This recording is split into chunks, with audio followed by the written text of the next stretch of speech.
Switching gears to politics, well, a Fox 5 News alert, a big story for our region. President Trump now pulling the plug on federal funding for NPR and PBS. The president calling out public broadcasting, saying, quote, federal funding does not support bias in partisan news. Meanwhile, President Trump once again calling on the Federal Reserve to lower interest rates after a better than expected April jobs report, and that was released this morning. Joining us to discuss this and so much more, hey, she's back, Andrea Kaye from the Andrea Kaye Show right here on the LiveZone. Happy Friday and good to see you.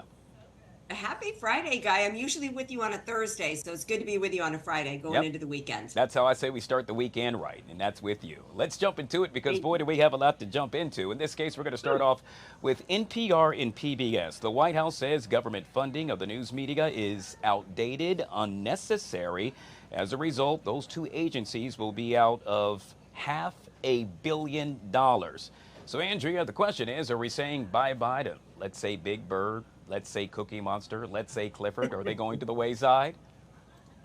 Well, I hope we're saying bye-bye to indoctrination and propaganda paid for by the taxpayers.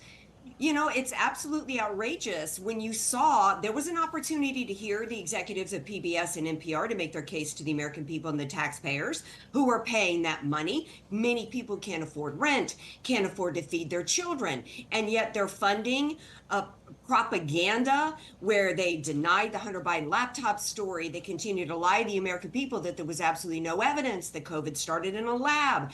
They lied and said that they weren't pushing drag queens on children when they had content and towards third graders. Look, at this point, if they are, putting out good content, they should be able to raise money from private funds to put that out there, not have it paid by the taxpayers. My show is on terrestrial radio, and terrestrial radio, Guy, is one of the things most Americans end up having to rely on when it comes to emergencies, right? If there's an earthquake or hurricane or whatever. Sure. And we're not funded by the federal government. We're funded by advertisers and sponsors. Let that be the same with NPR and PBS. Yeah, it's going to be really interesting to see how all of this plays out. I would suspect we will see budget cuts.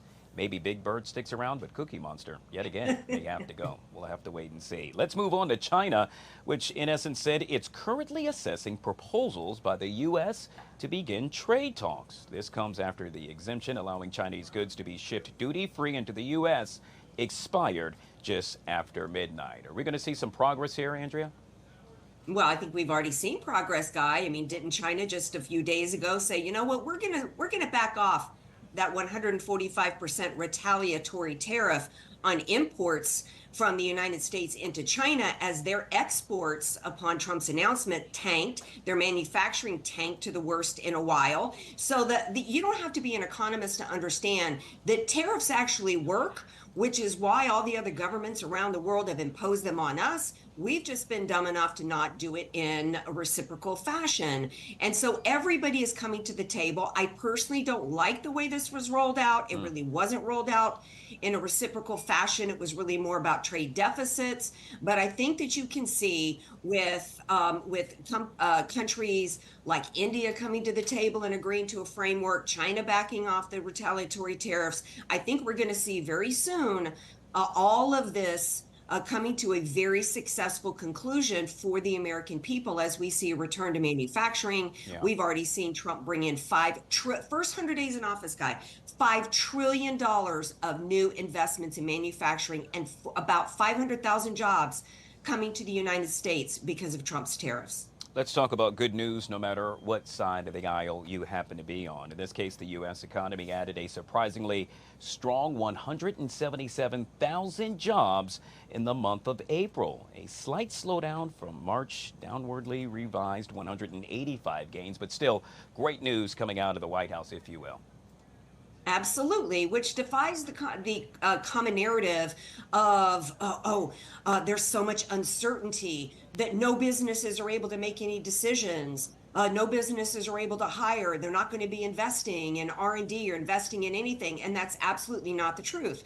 And one of the things, and this is absolutely tied, by the way, to the tariffs, because one of the things that we have seen is the GDP, I don't want to get too wonky, but we did import a lot of supplies and things into the country in March and April. And what that was really about was a signal that companies were going to begin increasing in manufacturing and hiring more people. All the economic indicators at this point are strong for President Trump going forward on the economy.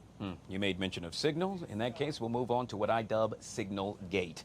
In this case, we know that President Trump has now removed Mike Waltz as National Security Advisor and announced his nomination as UN Ambassador in the first major staff change since the president took office during his second term.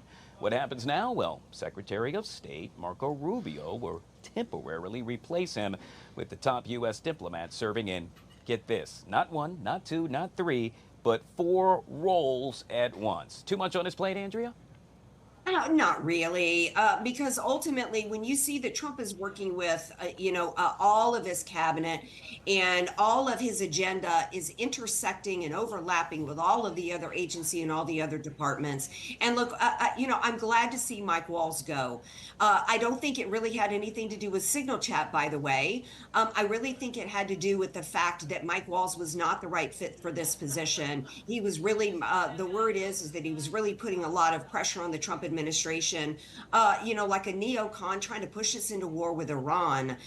For me, from a leadership standpoint, I wanted him to go as soon as I found out that he made his deputy, Alex Wong, who was actually the person who brought Goldberg into the Signal Chat. And the problem for me with Alex Wong is that he's married to a woman who was persecuting, through prosecution, Jan 6 defendants and worked for Covington, one of the egregious law firms weaponizing our government against American citizens. He just was not the right fit for this position. Send him over to the UN. Well, not only that, but I would say there's a lot of controversy surrounding him. Yet again, we now know that he was spotted using Signal on his cell phone during a cabinet meeting, out of all places. Yeah. I'm not a fan of the UN. We could take them out of the country, take the U.S. out of the UN, kick them out of the country, and I'd be happy. So I'm not really that interested in the UN. Send him there. I'm not a fan of Mike Waltz. In fact, I didn't like the nomination in the first place. He needed to stay in Florida 6 in his congressional district. But send him to the UN and everybody saves a little face. Get off Signal, by the way. What are y'all doing? Yeah, not only that, but I would say for the young folk, it's the equivalent of getting off TikTok, which you and I both know we don't have a problem with.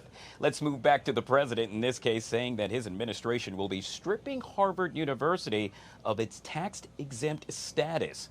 In an early Truth Social post, the president wrote, "It's what they deserve." Of course, President Trump froze more than $2 billion in federal funds to Harvard. What's going to happen with all of this? Well, I'm hopeful. I'm hopeful, but not, entirely optimistic that, Harvard has sued the Trump administration, that the Trump administration is going to win in court. What are we doing? They have a $50 billion endowment. This is an institution that has already lost after they were sued by Asian students for discrimination. So they're discriminating against Asian students. They're discriminating and terrorizing Jewish students on campus.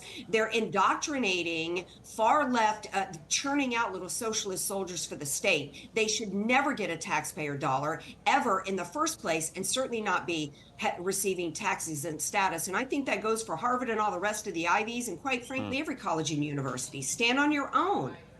All right, we'll end with this, and that is, we now know the president has suggested that Republicans in Congress should start to think about expelling not one but 2 House Democrats from the legislature who are pushing a 3rd impeachment vote against him. Is this the right thing for the president to do?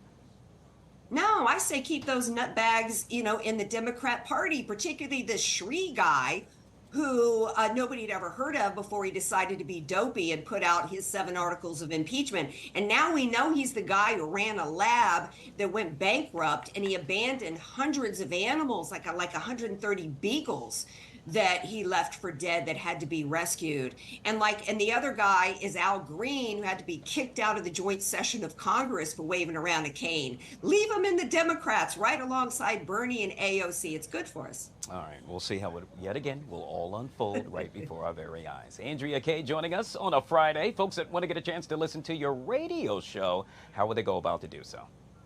AndreaKayeShow.com. Thanks for having me, Guy. Always fun. Easy as 1, 2, 3. We love having you on. All right, guys.